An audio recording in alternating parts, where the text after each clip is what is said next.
When a ferry crew saw this drowning creature, they immediately launched a desperate rescue attempt. As Chris Thomas came to the rescue, he probably knew that the creature didn't have much time left. Witnesses had reported that the animal seemed exhausted from its efforts to keep afloat. But then, in the nick of time, Thomas saw the struggling shape in the water up ahead. Before we begin, make sure you smash that like button, subscribe to our channel, and click the notification bell for more amazing videos. Thomas works as a crew member for Manly Fast Ferry in New South Wales, Australia. The boat service connects Sydney Harbour in the southeast of the country to the nearby suburb of Manly. Rather than transporting passengers though, on January 31st, 2018, one of its vessels had an unexpected assignment. That's because witnesses had reported seeing an unusual object in the water, some 160 feet from the shore. And whatever the thing was, it was alive, for the time being at least. Worryingly, the strange shape appeared to be fighting to stay afloat. Realizing that the creature was in some distress, one of the concerned onlookers went to summon help. And luckily, help arrived in the form of Joseph Battaglia, a volunteer member with local animal rescue group Sydney Wildlife. Battaglia was in the area tending to some ferry penguins when the witness approached him. He recounted what happened to ABC News on February 5th. "This woman came to us with a pram and a couple of kids in it," he recalled.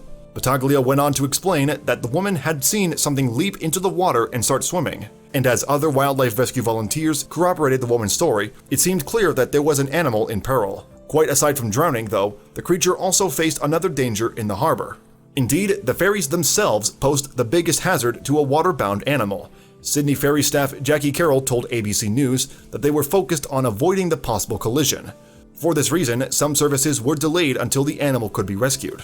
The creature in the water turned out to be a wallaby, but what it was doing there is anybody's guess. Luckily for the little fellow though, help was at hand in the form of the aforementioned Manly Fast Ferry crew member Chris Thomas. And fortunately, Thomas's boat just happened to be nearby. However, the difficult part was still to come, as getting the wallaby to safety would prove to be a delicate operation. To begin with, the crew tried literally throwing the wallaby a lifeline, but the onboard preserver missed the animal, hence they came up with another plan of action.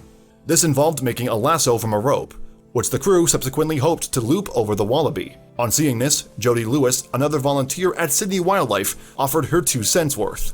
She explained her game plan to the Sydney Morning Herald on February 2nd. "When I saw them using the lasso thing, I thought that was a really good idea," Lewis said. "I suggested they try to grab her tail. That is how we are taught with the macropod rescue, to maneuver her onto the boat and to safety. First though, they had to reach the wallaby's tail, which was a problem in itself. Luckily, we had 3 crew on board at the time," Carroll told ABC News. "One person was driving the boat and one was leaning over the side, while another staff member had the rope. The staff member who was leaning over had his legs held down so he didn't slide off," Carroll continued. "He was lying on the deck leaning quite far over to save the wallaby, and between them, the trio eventually managed to haul the stricken animal out of the water." Meanwhile, cheers erupted from the watching crowd as it became clear that the rescue had been successful. Then, after wrapping the wallaby in a blanket, Sydney Wildlife volunteers took the animal to the veterinarian to be checked over. They took the wallaby to Forest Animal Hospital, where staff revealed that she was female. Furthermore, Lewis decided to name her Christine after one of her rescuers, Chris Thomas. And Christine appeared to be doing pretty good, all things considered. The wallaby had a few scratches on her foot and some water in her lungs, but other than that, she was fine. As for the burning question of how Christine had ended up in the water, well, it seemed there was no clear-cut answer. One theory is that a dog caused the wallaby to panic. Indeed, witnesses claimed to have seen a dog off its leash in a nearby leash-only zone. It's possible, then, that Christine fled to the water to escape. Lewis expanded on this hunch when she spoke to the Daily Telegraph on February 2nd. "Christine might have been exploring something and she got spooked, and then the dog didn't help," she said. Moreover, it turns out Christine wasn't the only wallaby to go exploring recently. Indeed, one of Christine's contemporaries also decided to check out what the city had to offer in January. Responding to reports of the wallaby on Sydney Harbour Bridge, police caught the animal as it hopped down a local freeway. Thankfully, the wallaby wasn't hurt, but it could be a sign of a much bigger problem in the area. Edwina Leginestra from the wildlife rescue group Wires certainly thinks so. "Something is spooking them," she told Manly Daily after rescuing another urban wallaby. "It wouldn't be surprising if the situation was being caused by the school development up at Manly Vale." Lewis, too, thinks building works may be at the root of the problem. "It's possible the land clearing is starting to have an effect on animals," she told the Daily Telegraph.